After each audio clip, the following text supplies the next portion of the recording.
Be sure to visit my website at www.saraacarter.com for my latest reporting and stories. And folks, while you're there, be sure to subscribe to my email list so that we can stay in touch. Today, I'm going to be joined by China expert and author and good friend, Chang. We will be talking about the latest on the CCP's crackdown on its protests in China. It's unbelievable how brave the men and women are of China and how they are standing up to this CCP Marxist monster. So we're going to be talking about that, their efforts to influence American politics. I mean, this is what China does, and how U.S. leaders need to fight back. I also think it's very important that we look at what China is doing as far as like developing new, what they call new pathogens, or the study of new pathogens and new viruses that are far worse, probably, than COVID-19, although COVID-19 was pretty bad. But imagine developing viruses that target specific ethnicities. Imagine developing viruses that will target Europeans, that will target African Americans, that will target even Asians, that will target people from, anywhere in the world. That is what China and other nations like Russia are working on. This is something that we should be terrified of, and something that I'm going to be talking with Chang, and he is going to explain to you why we as Americans, every single one of you, needs to be vested in this, and why we need to push our lawmakers, guys, to do the right thing. We can't afford to sit back on this one. I'm going to also cover a shocking investigation that found NGOs are facilitating the release of migrants into every single state in the country. Haven't I been talking about that to you? It's an invasion, and I promise it will shock you. But I don't know if it doesn't shock me. I've been talking about this for years. We've been talking about Catholic Charities. We've been talking about others, NGOs that are making a lot of money off of these migrants, and they're just releasing them into the country anywhere and everywhere. It's just paying attention to it, right? Getting our lawmakers to pay attention to it. Additionally, I want to give you a quick update on how the Iranian government is attempting to brutally stomp out protests, guys, by throwing activists in jail and freezing bank accounts. Oh, wait, that sounds like Justin Trudeau, too. Didn't that happen in Canada? I'm sorry, it's not just happening in Iran. It's not just happening in China. Oh, wait a minute. It happened here in the United States, too. Whatever protest they don't like, remember that? If it's Antifa, totally fine.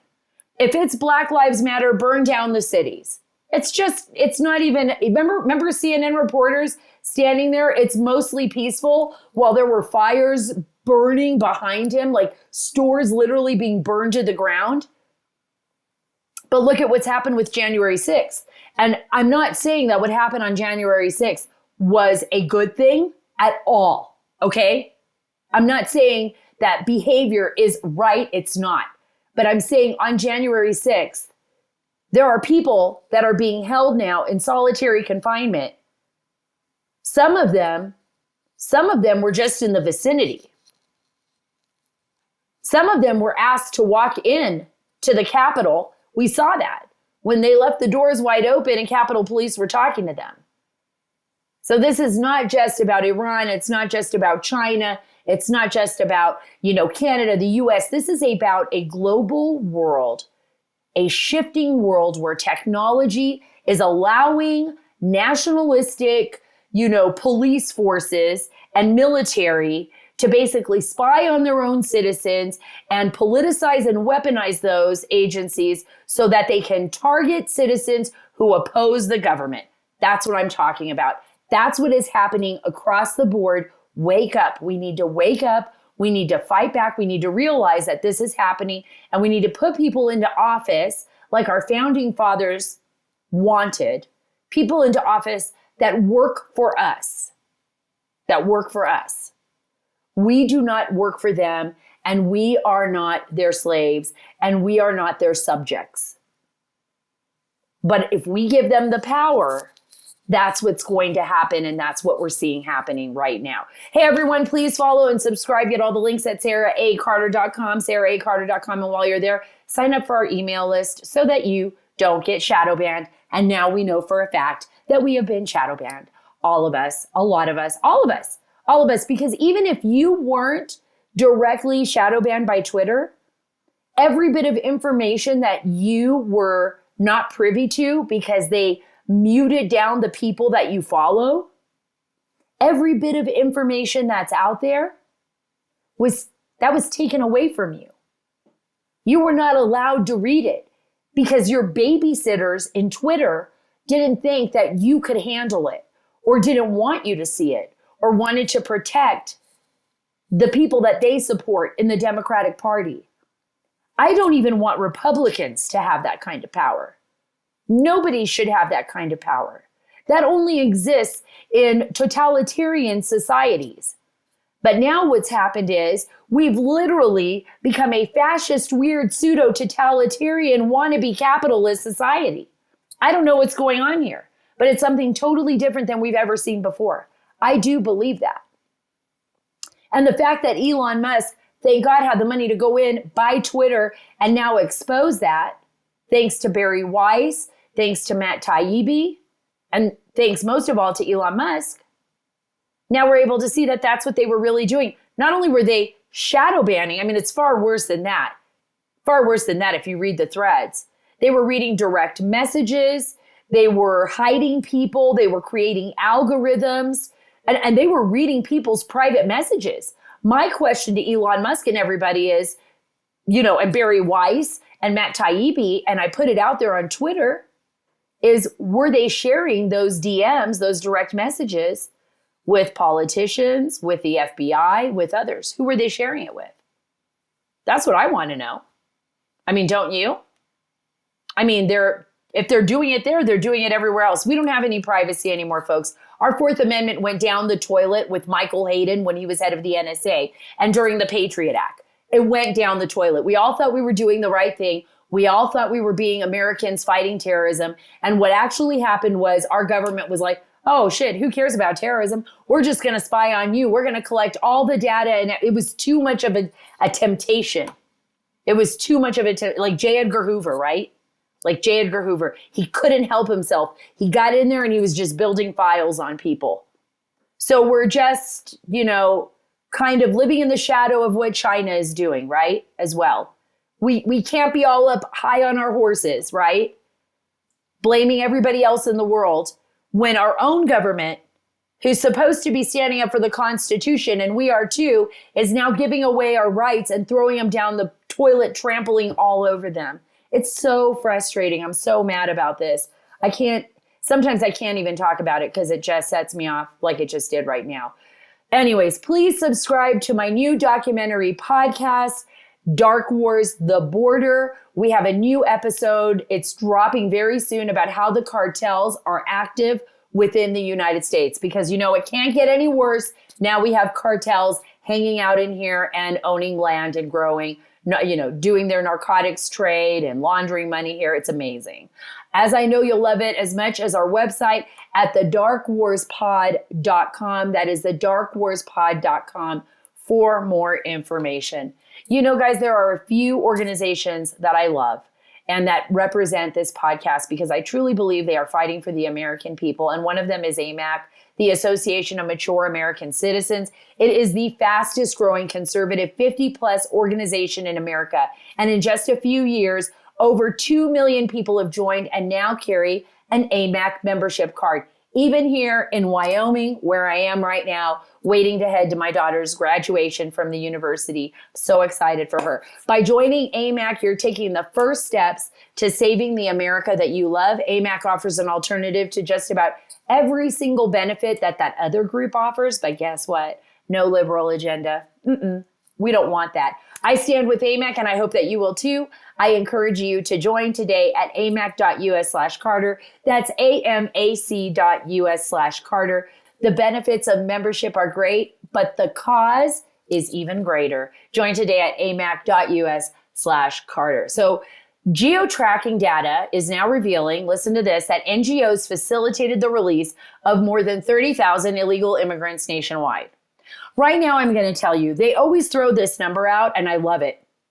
They throw a number out that's like, 11 million illegal immigrants in the United States. They've been saying that number for 18 years. Do not believe it. It's total BS. It's bullshit, you guys. Everybody knows it. Everybody knows it.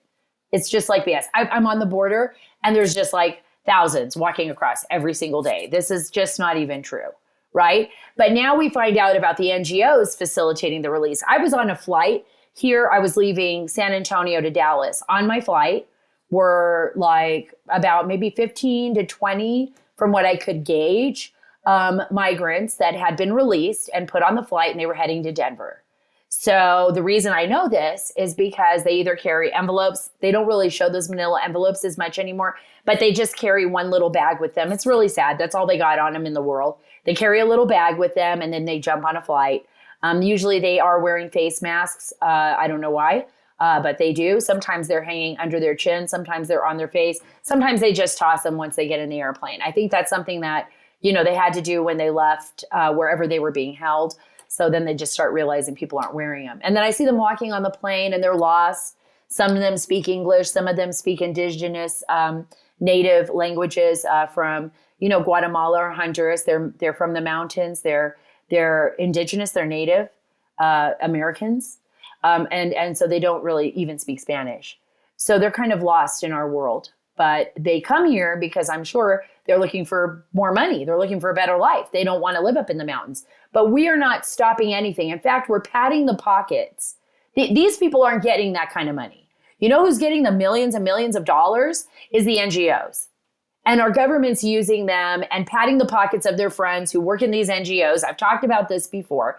And now the Daily Wire is showing the Heritage Foundation's Oversight Project and Border Security on Immigration Center. It published a memo Monday that claiming that new data accumulated from the geo-tracked movement of the massive number of illegal immigrants stemmed from more than 30 NGO facilities located at the U.S.-Mexico border. Wow, surprise. They even took over, even Catholic charities, took over the entire park area, Anzalduas Park, and they just closed it off from citizens and made it like a tent city where they were keeping people with COVID and bringing in migrants and then sending them off on buses. And they wouldn't even let people in to see what was going on. Only their friends, only friends in the media. That was it. This is happening right under our noses. And wait until you hear Gordon Chang. Wait until you hear what he has to say coming up about what is happening in our country, about how China is expanding throughout. And I'm beating this like a dead horse. And now PETA is going to call and say that I am an animal hater. I'm not. I love horses, PETA. But I'm beating this subject like a dead horse because you have to pay attention. Over 1 million Americans lost their lives during COVID-19. China purposefully released that virus to the rest of the world. Our government is not doing its part in holding China accountable for anything. We have to get our lawmakers to do that because the next virus or the next attack could be far worse than you can ever imagine. And I have talked to you about China buying up our land, our agricultural land. I've talked to you about China buying up land outside of our facilities. I've talked to you about China and Chinese companies connected directly to the Chinese Communist Party putting their technology into our cell phone towers, near our ICBMs. I just got to say that intercontinental ballistic missiles are nukes. I mean, this is just crazy, right? It sounds like sci-fi land, but it's not. It's not science fiction. This is reality. According to the Heritage Memo, such NGOs, these are non-governmental organizations, apply for and receive taxpayer money to provide processing and transportation services and infrastructure to facilitate the migration of illegal aliens into the interior of the country. That's what they do. They get millions of dollars and they keep most of the money because when you talk to the migrants, they'll say like, I got a shirt and I got a little bit of milk and some food at night and maybe like a tent to sleep in. And then I had to find a friend to buy me my own ticket to get from point A to point B. So these NGOs are pocketing the money and they are living the high life off of the backs of people that are literally being used as slaves, literally being abused on the road. It's not like the NGOs are providing the services to bring them into the United States. They are literally working with the drug cartels and the human traffickers. And so is our government, because we're the last leg, right? So we allow the drug cartels and human traffickers that are abusing children, raping women, raping children, selling organ body parts. I mean, doing the most horrific things known to man. These are people that are monsters. We literally are allowing them to make hundreds of billions of dollars. And then the government takes our money, our taxpayer dollars, and then facilitates that money to their friends in the NGOs. And then they take our money, and they're the last leg of providing the transportation services for the cartels and the human traffickers. Think about it. It's disgusting. It's absolutely disgusting. And it's happening right in our faces and right under our very noses. And nobody cares. And guess what? Nobody in the government really cares about your kids that have died of fentanyl. For those of you who are out there, I know you listen to my podcast, you're my friends. And they don't really care about the children that are being raped. And they don't really care about the men and women who are on the front lines, like the Border Patrol agent who just died and won't be going home to his family because he was going after, in the middle of the night, a group of illegal migrants. They don't care. They really don't care. They don't care. So this is why you have to care. Because it actually makes me want to cry. Because I just can't believe, after all these years, nearly 20 years covering this border, that we're right here and this is what we're dealing with. This is what we're dealing with, folks. This is what we're dealing with. I'm going to wrap this up. We're going to get right over to Gordon Chang in a minute. Project investigators sampled approximately 3,000 anonymous and unique mobile devices that were geofenced to the NGO facilities around the southern border in 4 different phases through January 2022, and most were later traced to 431 separate U.S. congressional districts out of a total of 435 congressional districts in the United States. Approximately 71 of the devices in 52 congressional districts were tracked in Republican congressional districts, most of which were in Texas and Oklahoma. Investigators then captured 5,000 devices from 13 NGO facilities, which were traced to all but 1 congressional district. In a separate phase, the report said that Catholic Charities, of course, of the Rio Grande Valley, located in San Juan, Texas, approximately 3,400 devices were captured, all at just 1 NGO location. They were later found in 433 of 435 congressional districts. That's just so you get an idea of what's going on here and how. And I am not trying to go after Catholics. I'm a baptized Catholic. I am a Catholic. This is not the reason why I'm saying this. I believe you got to call out wrong wherever wrong is. And I know that, okay, you want to help the migrants? Then help them in Mexico, help them in Guatemala, help them in Honduras. Don't back communist regimes there, Catholic Charities. Stand up for what's right. Help these children so that they're not raped on the road by these monsters. That's what you need to be doing.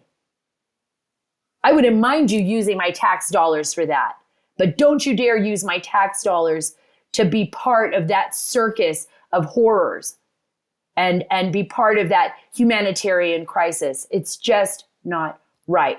Folks, there is another company that I absolutely love, and it's one that cares about America. And before we get to Gordon Chang, I want to talk to you about it. It's Mike Lindell. Yes, Mike Lindell. In fact, he was so sweet. I have the greatest picture of Mike Lindell and my daughter when we were at CPAC, and he was just so excited. He's just a good guy all the way around.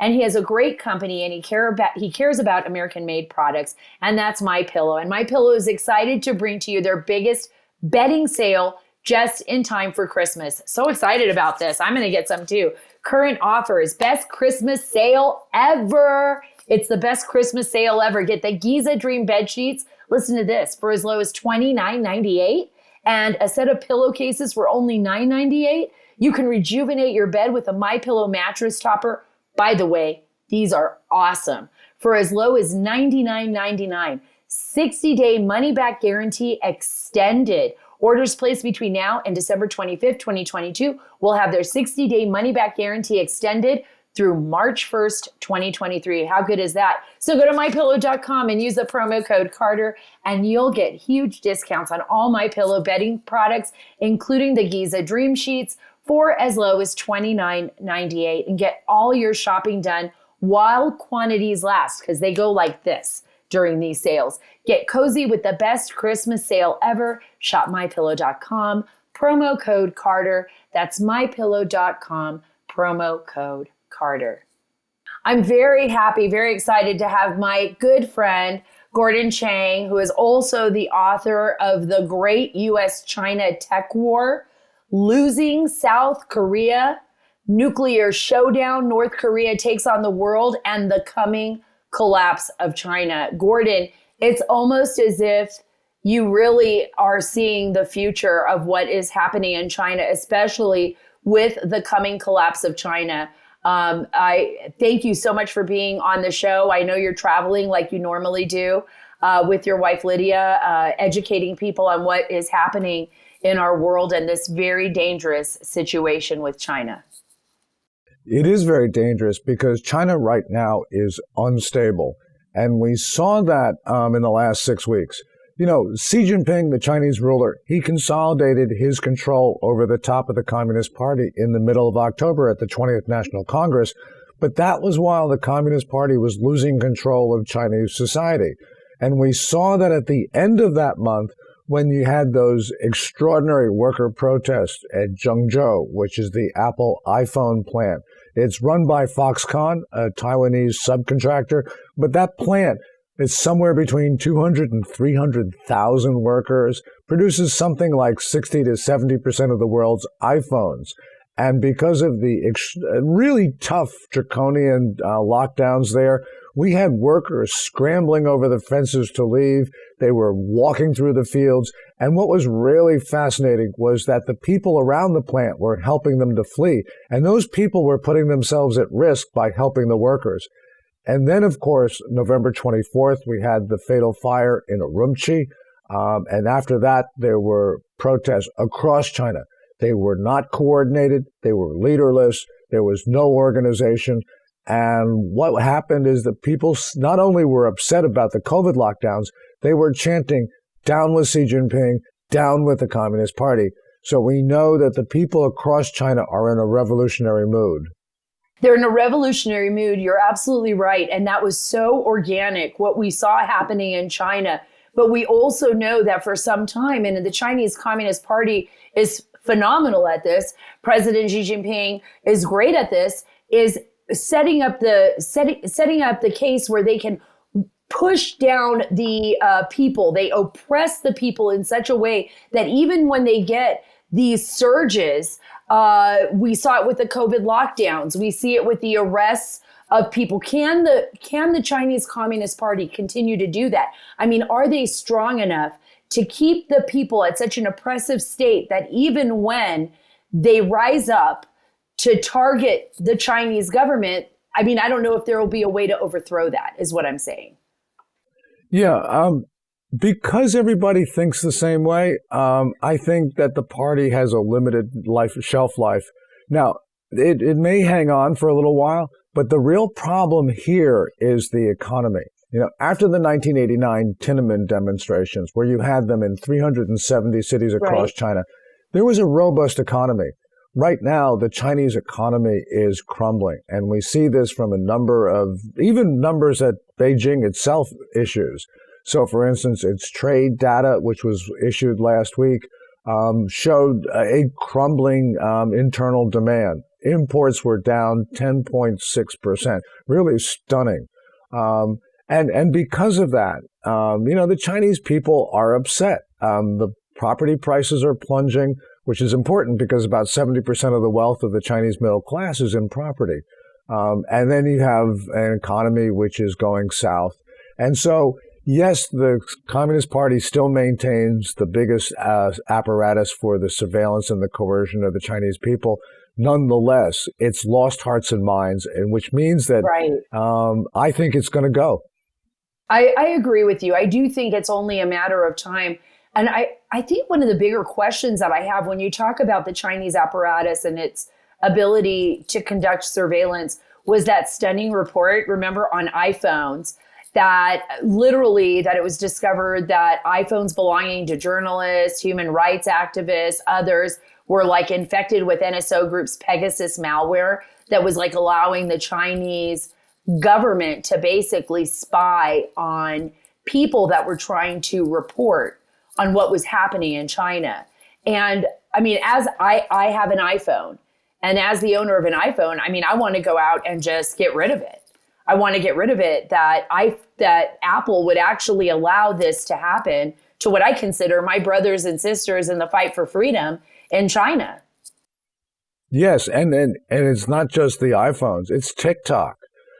TikTok has been illegally and surreptitiously taking data from Americans and others around the world and shipping it back to Beijing. And Beijing uses it to intimidate and blackmail people, as well as they just feed it into their artificial intelligence systems, because the more data that goes into AI systems, the smarter they are.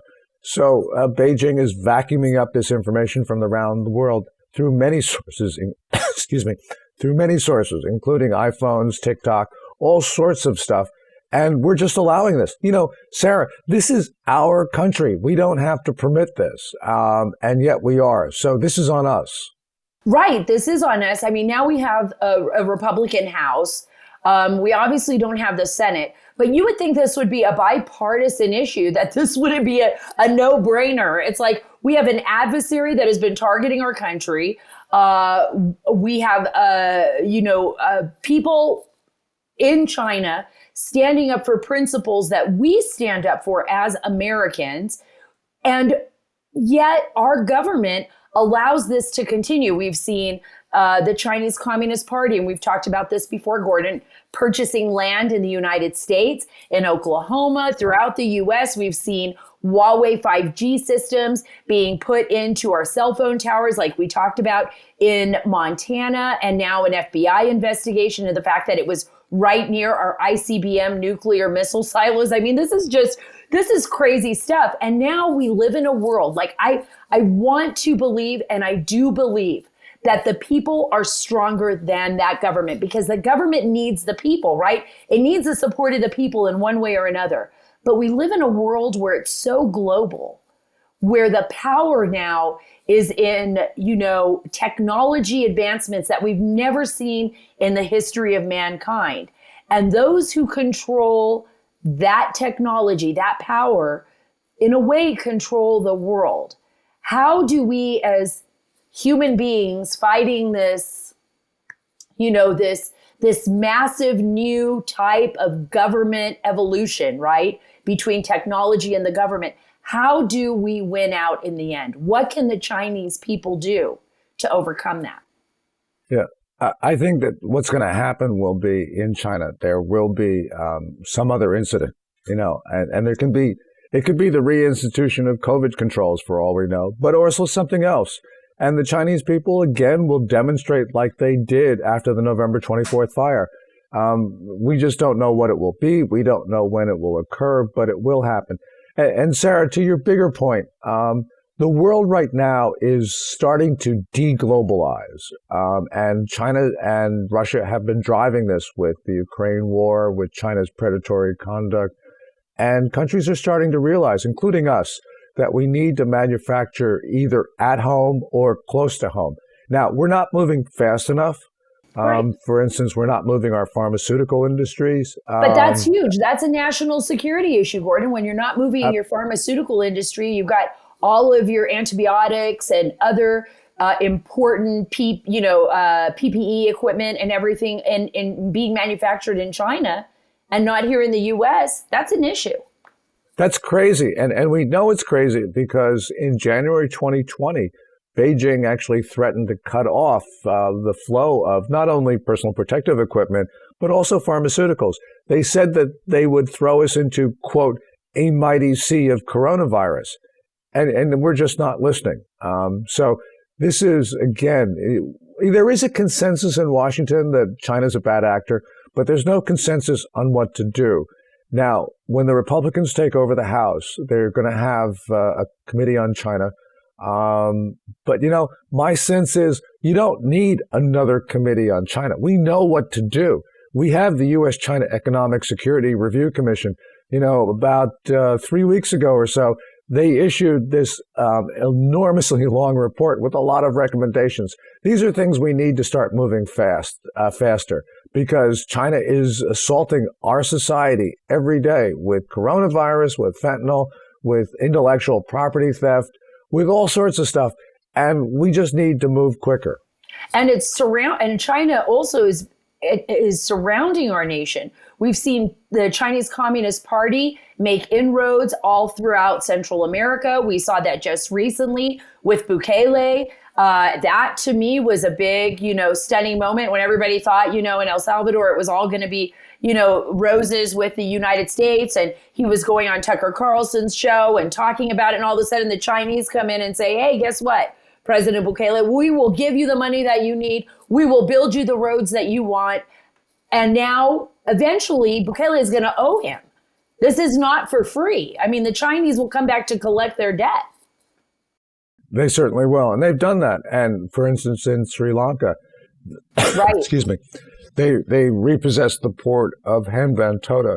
And essentially, they've taken it over. And they're going to use it as a military base at some point or another. They've got port facilities everywhere. And the one port that they're building, which really troubles us, is in Freeport in the Bahamas, where they're putting something like $3.4 billion into a facility, which I think is uneconomic, which means that the owners won't be able to repay, which means that Beijing will repossess it, which means that there'll be a Chinese naval base 87 miles east of Palm Beach. So these are threats that we are not looking at. And it's occurring all over Latin America, and it's occurring all over the Caribbean. That is frightening. And we saw the same thing with the ports in Mexico, Lázaro Cárdenas, which was, being eyeballed and one of the deepest ports in Mexico. We've seen it here in the United States where people had to come in and say, wait a minute. CFIUS had to come in, or somebody had to come in and point it out to CFIUS and say, hey, wait a minute, we can't allow the Chinese to do this. This is crazy. This is our adversary. It's Chinese Communist Party here. You were just recently in Japan, right? Correct? Did you go? You went to Tokyo with CPAC.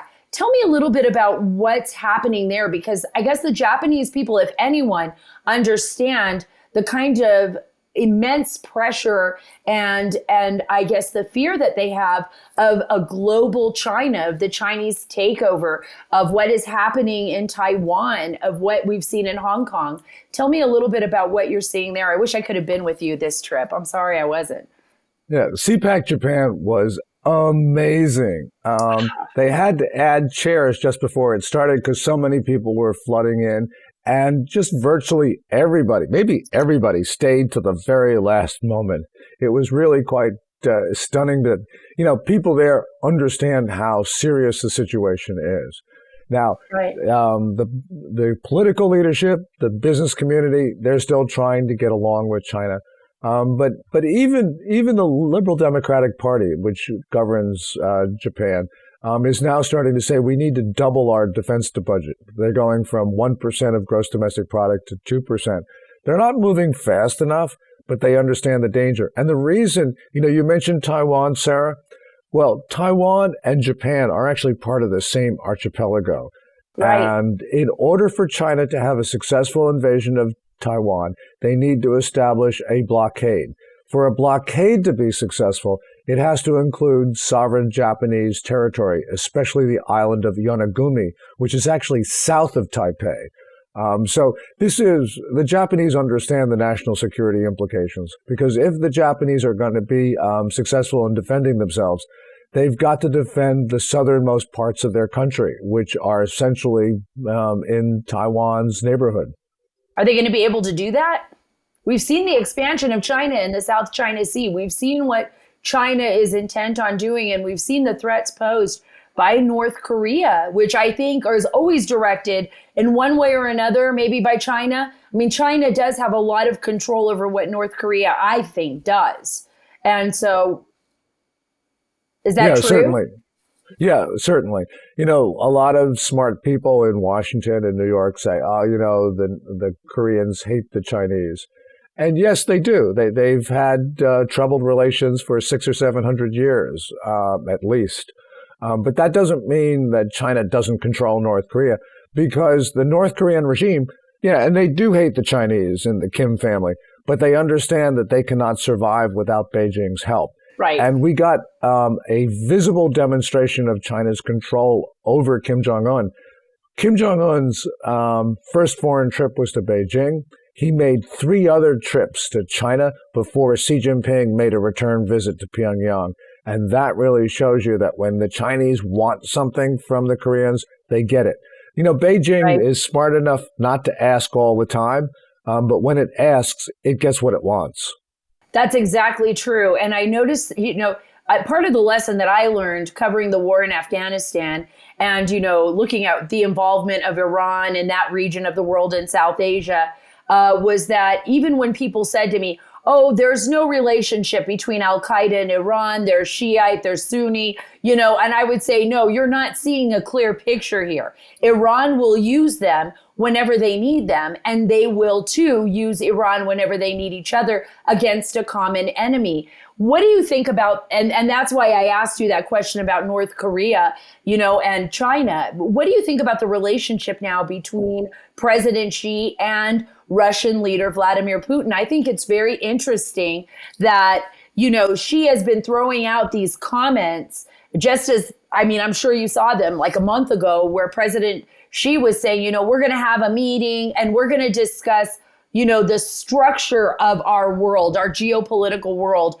and why some people, and he was referring to the United States, see the West as the leader. I think we're going to change that. He was pushing this idea that, you're no longer the leader in the world. We are going to see a major geopolitical shift, and that's going to come to China and it's going to go to Russia. What do you think that was all about? Yeah, first of all, Xi Jinping is not competing with us in the existing international system, as, Biden will say, they're just competitors. Well, no, they're not even trying to adjust the current international system. Xi Jinping for decades has been talking about the imposition of the imperial era notion that Chinese rulers not only have the mandate of heaven over Tianxia, which is all under heaven, but that heaven compels them to rule the entire world. And since 2018, Chinese officials in public have been talking about how it's not just planet Earth that we should rule. They're talking about the moon and Mars as sovereign Chinese territory. So these are the most ambitious aggressors in history. And, we need to have a political class that understands the nature of the attack on us. It's not, as Biden says that, we're just, 2 countries and we can deal with each other. No, they want to take down the international system. I don't blame any country for wanting to be the most powerful in the world. Right. But I do blame the Chinese for trying to destroy the international system that has created a peaceful world. And if we don't understand that they are trying to do that, then we can't defend that system. If we can't defend that system, the world is going to devolve into a period of constant turbulence. We are transitioning from a period of general calm into one of conflict. And that means we can see a very, very different future, one that's dark, unless the United States defends it. And we can't defend it unless we say out loud what's happening. This is like Reagan. Reagan was able to say the Soviet Union is evil. Right. Once people in the Soviet Union knew it was evil, but what was a revelation to them was that somebody outside the country would say that. We need Biden to say the Chinese regime is evil. The Russian government under Putin is evil. We do that, we have a chance of defending the world. We don't do that, we will not defend a peaceful world.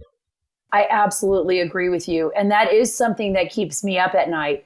I used to think about the world differently until I started to investigate more, read more about China, look at what was happening as far as like our adversaries, paying attention to what is outside the box, right? Not just looking at the fentanyl or the border crisis and everything else, but looking like, where is the money behind this? What's really happening here? Who's laundering the money for the Mexican drug cartels? Well, it was China. Who's helping move the precursor chemicals in? And then we see the expansion of China, the Chinese Communist Party in Africa. We've seen it, across the African continent, across South Asia, over here. And you talked about something that I have to ask you these few questions before I let you go. I don't even want to let you go. You know that every time I have you on the show, I feel so blessed. I want to keep you forever. But you talk about space. And we talked about COVID. Let's talk about space, because I think in the beginning, when Space Force was created, a lot of people kind of made fun of it because they were like, oh, Space Force, another armed services. It's, kind of like sci-fi, is silly. It's not. Space Force is vitally important specifically because of our adversaries, China and Russia.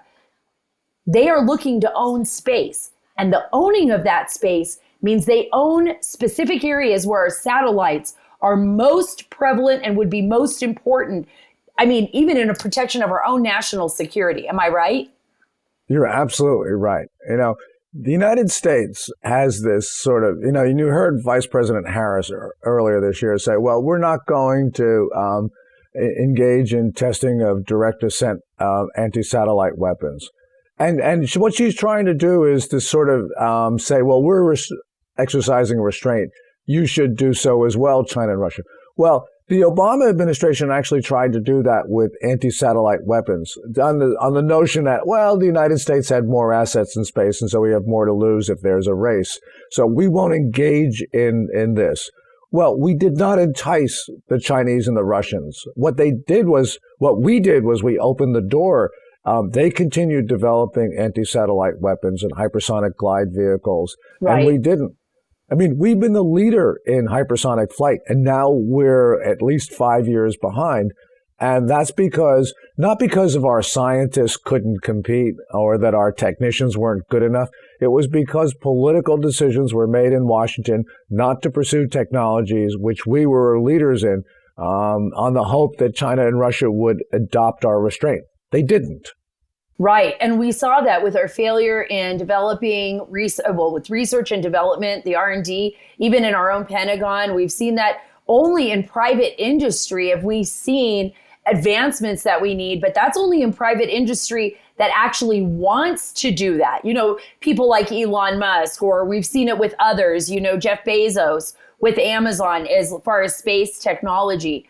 But it tells us a lot about ourselves. And I think before I wrap this up, I want to go back to one thing. We know that a future Republican House is planning, and I've spoken to Congressman Jim Jordan about this. I've spoken to others like Senator Rand Paul and others who have said that they want to conduct investigations on, what happened with COVID, the NIH funding the Wuhan laboratories for gain of function study, the development of COVID-19 and what that means for the future in our world. This is a very dangerous time that we're living in, because not only are we facing an adversary that is very strong and I believe very determined adversary like China, but we ourselves are failing in protecting our own national security. And I don't know. I mean, what does that look like when we don't have an administration or even an understanding? Because I don't even understand if the majority of the American people really understand this threat the way it is. Yeah, the origins of COVID-19 are critical. And this is, one can say, well, it's a disease that started in 2019. Why do we need to worry about this? Well, because China deliberately spread COVID-19 beyond its borders. They lied about contagiousness. They knew it was highly transmissible human to human. They told the world it was not. And while they were locking down the central part of their own country, they were pressuring others, including the United States, not to impose travel restrictions or quarantines on arrivals from China.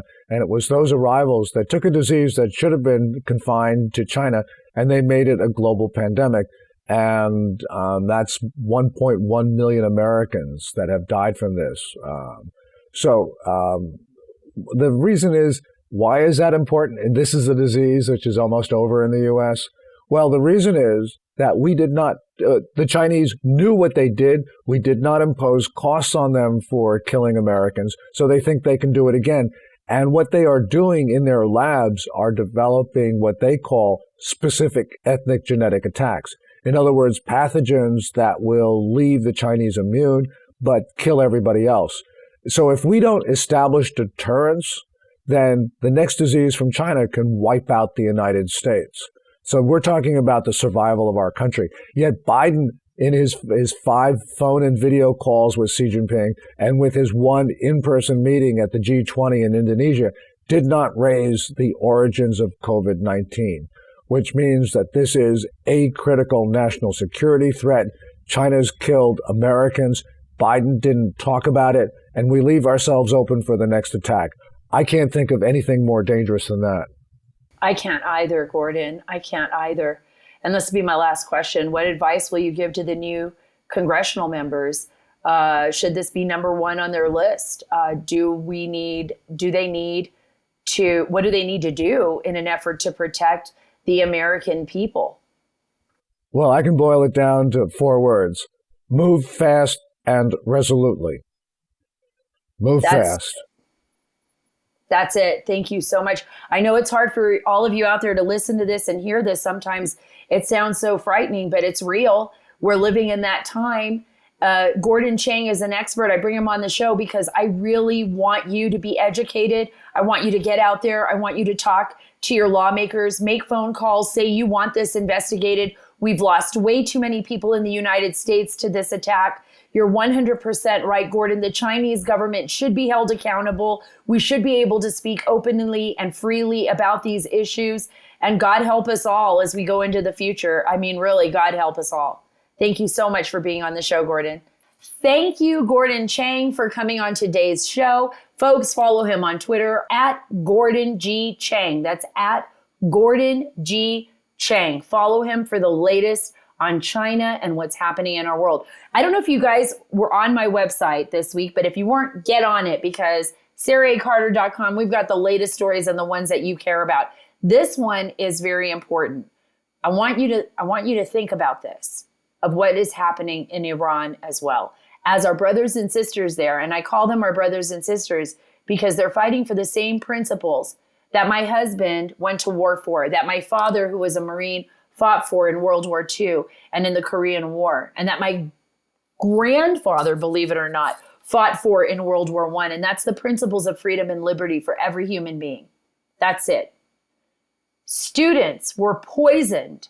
Women were threatened to have their bank accounts frozen as Iran protests continue. Think about a government poisoning its own people. We saw the bank accounts getting shut down in Canada. Remember that during the truckers' protests? Anybody who donated money to the trucker protest or truckers themselves, their bank accounts were locked down. That's how scary this world is that the banks would cooperate with governments to shut things down. But in Iran, in a totalitarian cult-like regime, a terrorist regime, imagine having to live there and fight for your freedom. As a woman, imagine you guys can imagine this. Sometimes I don't want to show my hair. I just woke up this morning, had to do the podcast. But imagine being forced to wear hijab, to being told that if you don't cover your hair all the way, we can literally kill you. Imagine that. Protests against the Iranian regime continue globally, guys, but the Islamic Republic, it's not going to back down. It's not going to back down. And these reports were released showing that Iranian students have been poisoned ahead of the scheduled protests. So these are children.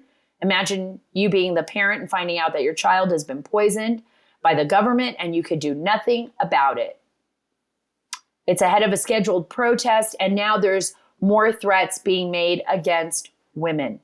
Foreign Desk News reports a member of the Iranian parliament told local state media that the government plans to impose new punishments on women who do not wear the hijab in public. I saw this woman literally on Twitter. It was amazing. She was she must have been in her 20s or early 20s, maybe in college. And she's holding her hijab in her hand and she's got this mane of amazing hair. And she's walking down the streets in Tehran, in the middle of the cars, in the middle of the night, and she's swinging her hijab right to left, swinging her hair and dancing down the street in this just amazing stand of opposition against this tyrannical government. She reminded me of Tiananmen Square, where a young man carrying a grocery bag stood in front of the tanks in the 1980s, protesting China's totalitarian regime.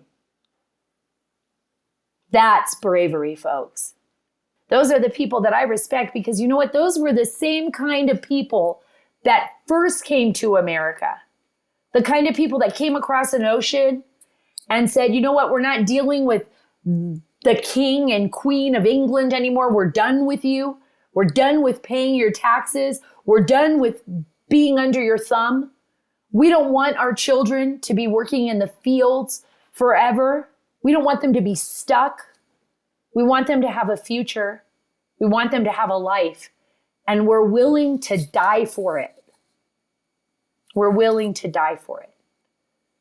And we're going to come to a land that is unknown, with unknown people and harsh winters and debilitating illnesses. And we are going to fight for that freedom. So you have to ask yourself, all these hundreds of years later, why so many of us want to give that freedom away? Why so many of us are too busy to fight for that freedom? Because believe me, once that freedom's gone, like we see in Iran, like we see in China, like we have seen across the board, even in Pakistan and other places in the world, in Afghanistan for sure, once it's gone, you really do have to make the ultimate sacrifices to get it back. You really, really do.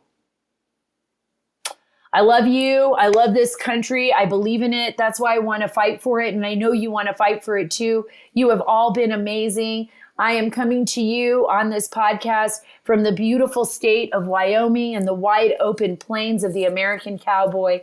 And so excited about my daughter's graduation. You'll probably hear this podcast after she graduates. Sophia, I love you. I am so proud of you. You are an amazing, amazing daughter, and we love all of our kids. We have 6 of them. We love them all. But Saturday is going to be your day, and it is something that you worked so hard for. Thank you so much for loving our country, that you majored in Homeland Security and criminal justice. We love you. And God bless you always, my little baby girl. Follow me on Twitter at Sara Carter DC and on Instagram at SCarterDC. That's on Instagram at SCarterDC. God bless you. God bless our great nation. And God bless the great state of Wyoming. Okay, Texas too.